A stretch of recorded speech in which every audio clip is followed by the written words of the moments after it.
Did anyone head up to the dump in Cumberland this morning? Apparently they were looking for people to help clean up all the discarded Canuck flags. Oh, boo. I'm a Leafs fan. Join the club. Jeez. Go Oilers. Never thought I'd hear that in my life. Jeez.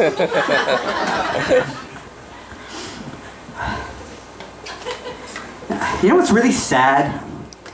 Going into a video store that's closing down. It really is. I went into one recently, just downtown there. I won't say the name. They're going bankrupt, so I don't know, let's call it Cockbuster. There's just nobody in there, nothing on the shelves. The staff is there for some reason. They're just, putting stock away, I guess. And I literally watched someone take something from the bottom of the shelf and just move it somewhere else. You go through the bargain bins, all they've got is Seasons of Jersey Shore, M&Ms and Skittles that have been there for like 4 years. You could probably steal something, really. I mean, you get away with it. You find a movie that you like, and you put it under your jacket, you're just about out the door and they stop you. Oh, excuse me, sir. Want the sequel? That was half the fun, though, am I right? Going to a video store, trying to find that gem, trying to find that 80s B movie that you've wanted all your life, ever since you snuck in when you were like 12 years old in 1986. Looking for it, that's the fun. Nowadays, you just go on Netflix and there it is. It's like porn. Porn is so accessible nowadays.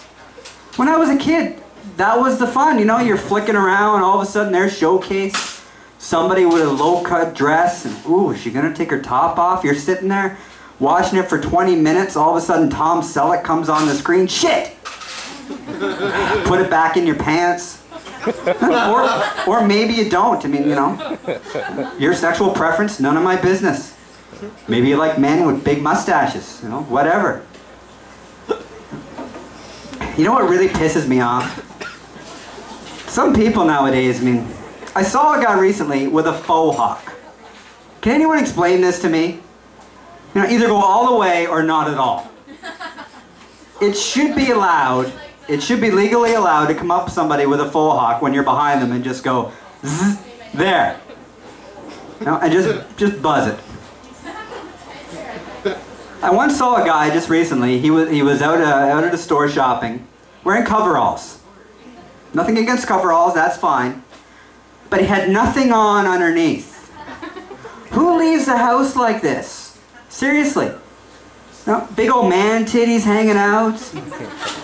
His underarm hair thick enough to fashion a toupee.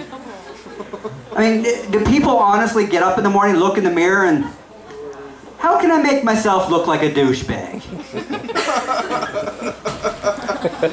And the kicker, earlier this winter, I was out somewhere and I saw this older man walk by, probably in his early 70s.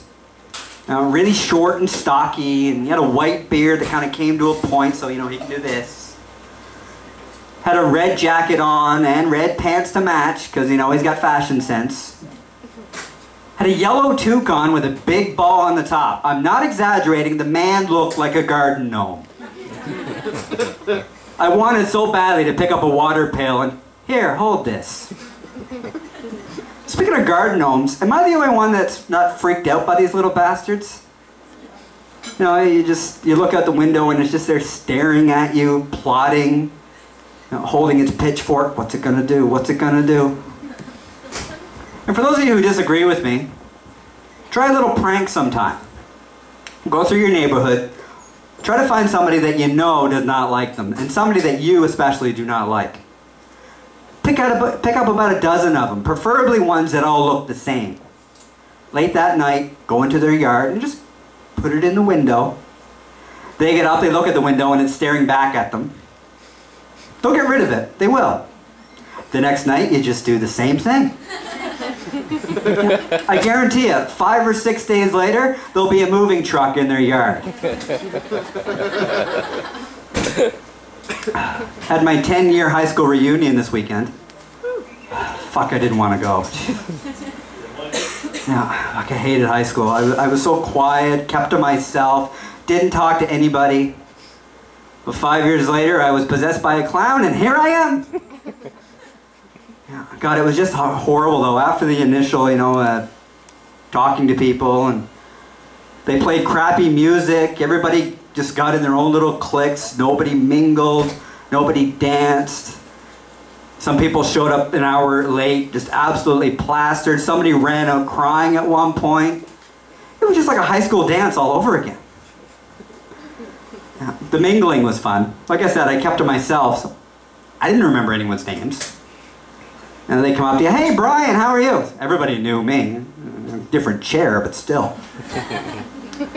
Now, hi Brian, how are you? I'm like, hi, you, yeah, you were the guy, yeah. And that went on all night. I really should have brought my yearbook with me. Somebody goes up to me, hey Brian, how you doing? Good, Steve. Oh, what the fuck happened to you? Jeez, you gained weight, you got a few chins? Jeez. Just sad.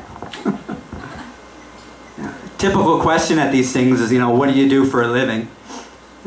Speaking of occupations, does anyone know what occupation has the highest divorce rate? Casino workers. Casino workers, yeah. It was an actual question, by the way.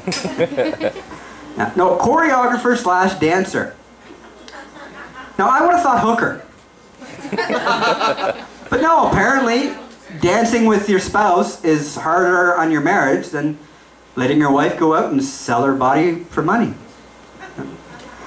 Just for the record, I can't dance. So anybody afterwards?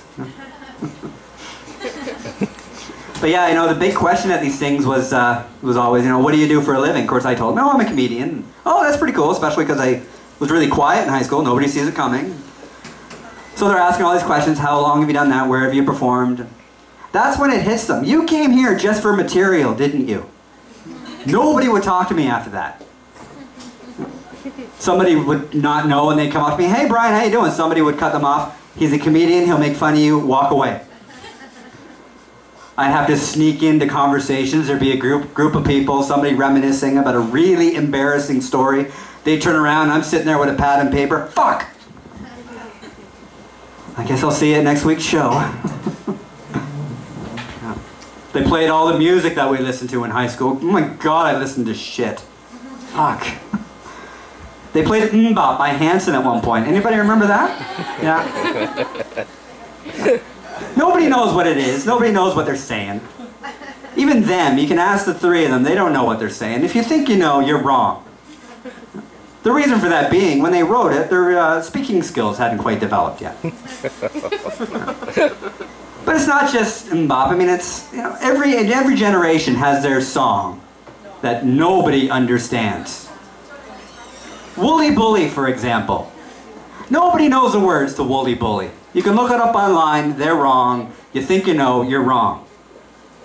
Yet, Sam the Sham and the Pharaohs, they made a shitload of money out of it.